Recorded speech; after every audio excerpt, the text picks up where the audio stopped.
Today, someone asked me to talk about cockatoos. That's not a cockatoo. A cockatoo is an Australian parrot. This is a New World or South American parrot. That's not a cockatoo. I mean, she's in the cockatoo family, but my gala is not a cockatoo. So I don't love talking about cockatoos, and I have had 2 questions, and so I do want to talk about the questions. But please bear in mind that I really like speaking to you from experience, because anyone can research. You hear that? Wild Quakers, wow. There were like 10 of them. Oh, I love seeing those wild Quakers fly by. Anyone can research. There's another one, there's another one. Hi guys. Oh, I love that. Anyone can research and find all sorts of information online. What's it based on? Sometimes it's based on an article that's been rewritten 10 times, and the original one may or may not have correct information. I heard the last one fly by. Catch up with your flock. So I really like to give you information that's based on my experience. My experience may not be the same as your experience, but I think it helps a lot more than information based on information. Hey guys, I'm Kaylin, the author of the Parrot Bliss Bond. I have over 22 species of parrots. I've written 2 books. I'm working on my 3rd book.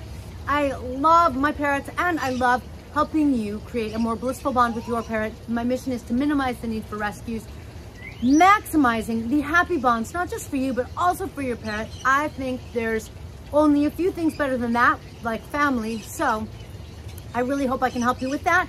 If you had already met my girls, then you're used to hanging out. Thank you for being here. I love my fans almost as much as I love my parrots.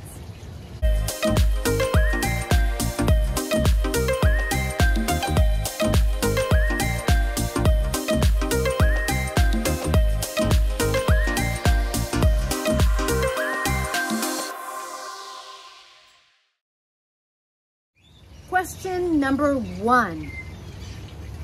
Talk about cockatoos. Wow.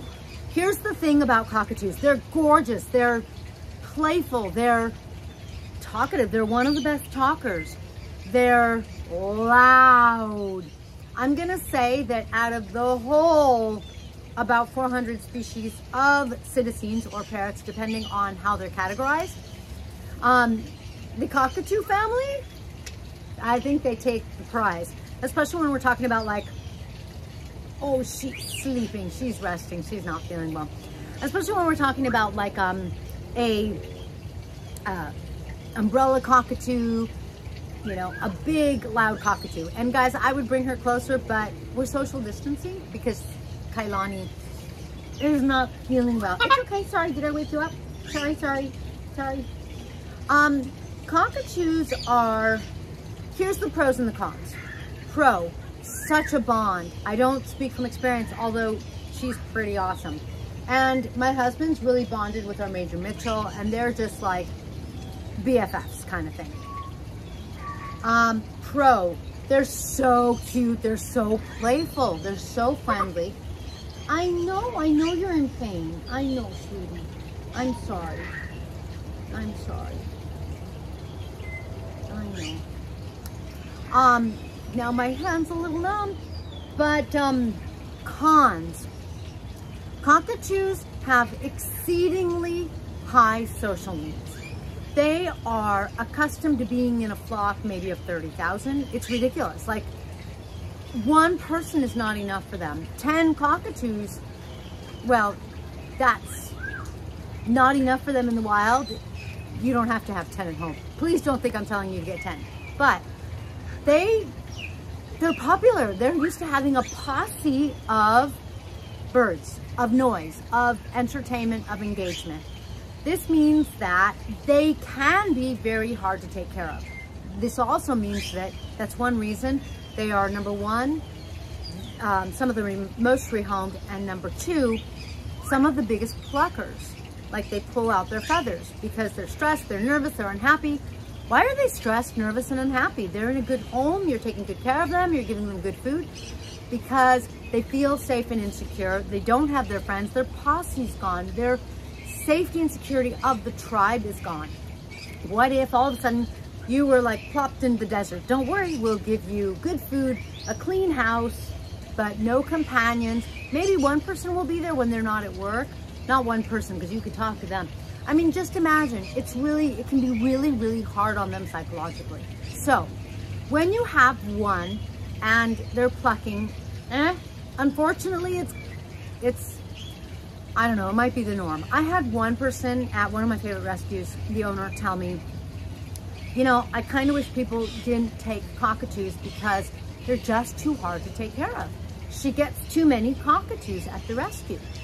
So what do you do? What does that mean? Should you not have a cockatoo? No, here's what I'm saying. There are cockatoo people. They are people that are crazy obsessed with their bird. They spend all their time with their bird, and maybe they get a bird that just happens to do better on their own. Maybe they get lucky. I don't know. It's a combination. Don't forget, I know parrots pretty well because I have over 22 species. I've experienced, I don't know, over 30 species. I've lost track. So I know parrots pretty well, but I haven't had an umbrella cockatoo. I haven't had like a sulfur-crested cockatoo. However, I do understand a lot about parrot behavior. So what I'm saying is, if you are the right cockatoo personality type, you're gonna really be dedicated. Like maybe you work from home, maybe you're single and you're gonna stay single, or maybe there's a lot of people, or maybe you're gonna have more than one cockatoo. I think that's gonna make a really big difference too. Your happiness is spending time with your parrot, not going out with your friends, not, you know, I'm like straight up, right? Straight up. If you don't like a lot of loud noise, a lot of craziness, a lot of attention calling for, a lot of wah, then a cockatoo is probably not for you. These two are really good examples of what a cockatoo is not.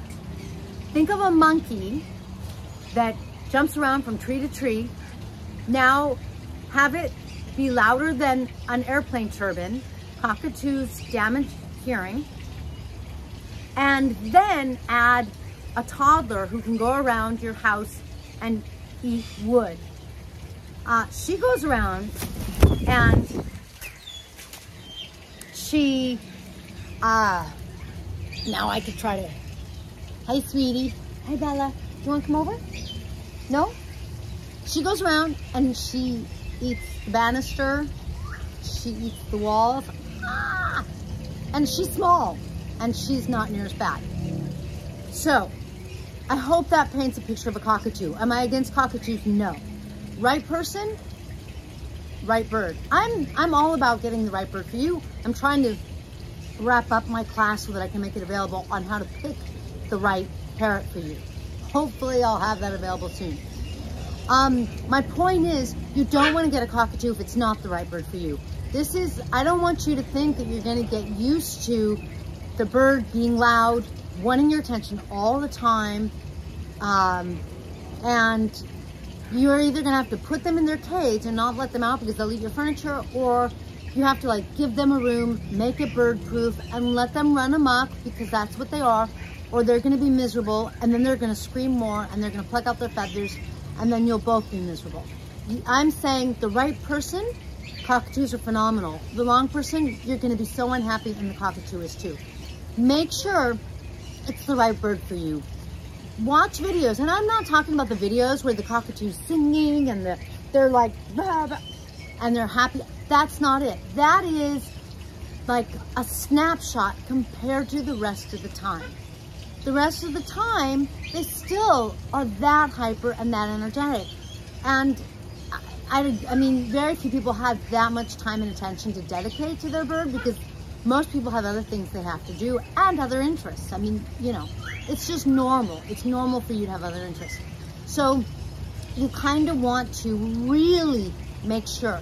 Watch videos of cockatoos at rescues. Watch videos of cockatoos screaming their head off to get a real sense. Don't just go and see a baby and think that that's what a cockatoo is like. A baby cockatoo, baby parrots tend to be quiet because they don't want to attract predators. They tend to be sweet because they're like human babies. They're not rebel rousers yet. They're not, you know, hormonal and causing all sorts of trouble. So don't see the videos and be like, oh, they're so cute and they're so friendly, they'll be great. And don't go and see a baby and go, oh, they're so sweet and they're so quiet, they'll be great. Those are going to give you misperceptions. You just heard her, that was nothing. So really make sure it's the right bird for you. Now, I also had a question where someone adopted a cockatoo and the cockatoo is plucking at night and not sleeping 12 hours. Parrots do not sleep 12 hours. That's a myth. This is accurate. Parrots go by the sun. Sunrise, they're awake. Sunset, they're quiet. They want to be in a safe place. They may or may not be asleep, but now they're going to be quiet and not attract predators because it is an unsafe time for them. It's time for them to go to bed, kind of thing. That means that during the summer, the days are longer and your parrot is not necessarily going to want to be put in their cage, covered and put to sleep at 5 p.m. the way in the winter, 5 p.m. or 6 p.m. or whatever. That's not the way it works. So if you want your parrot to be on a more natural cycle where they may not pluck, go by the sun. Sunrises, they're going to be awake. Sunsets, that means my days are way longer during the summer and so much easier in the winter. In the winter at 5, my parrots are like, in the summer at 5, my parrots are like, hoo, hoo, hoo, and they're screaming. And I'm like, can we have a little quiet time? And they're like, no, we still have 3 hours, lady. 3 hours or 3.5 hours. That is what parrots are like. If I had that rescue cockatoo and it was plucking some probably when I put it to bed at night, would I get a second one? Yes, I would. I would do it fully understanding that I might double my trouble. I might double the screaming, I might double the plucking, but I would also know that it's a possibility. It's probably not as likely. If I got the same species, probably I could put them cage by cage and they'd probably entertain each other. As a matter of fact, I'm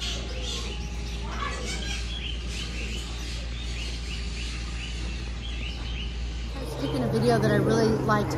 I saw a cockatoo, you know, it's putting its hand through the cage, trying to reach out to its neighbor. Chances are, if they're doing that, if they're as close to each other in the cages as possible, that might mean that they even want to get along, they might be happy together, they might be quieter, they might be louder, and I would understand those risks. Hopefully, you either have really great neighbors or your neighbors are far away or something where the sound isn't a problem, because I don't, like if I had a cockatoo and it was working out, I wouldn't necessarily think that 2 would be too much more sound. I mean, it's kind of like once your eardrums are broken, they can't get more broken, or maybe they can, I don't know. So I hope that helps. I have had several requests for cockatoo videos, and I really do like to stick to where I've experienced things. So all of that information is based on my experience with parrots, based on what I've seen, what I've heard, what other experts have told me. I really think that cockatoos are phenomenal. I don't have them because I don't think I could meet their needs. I don't think I could take good care of them, so I would hate to get one and then have to surrender it or rehome it. So I've just never done that. The closest we've gotten is a Galah and a Major Mitchell. They are very different. They are not near as hyper, but we did rescue adults, which means that we didn't go through hormonal stages like young teenage stages. So it's a very different experience. If this helped you out and you want to send a super thanks, you can do it at parrotbliss.com. Scroll to the bottom of the page and you can do it through PayPal. PayPal lets you use your credit card or whatever you want, but that way I get more of the money instead of YouTube taking their cut. So that's really nice if you want to do that.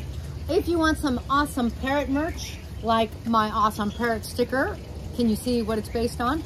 My daughter made that design. She's this awesome illustrator. We've got her art on different merch at shop.parrotbliss.com. Please be sure to give me one of these, comment below, it helps my juice, and then I will catch you in the next feathered video.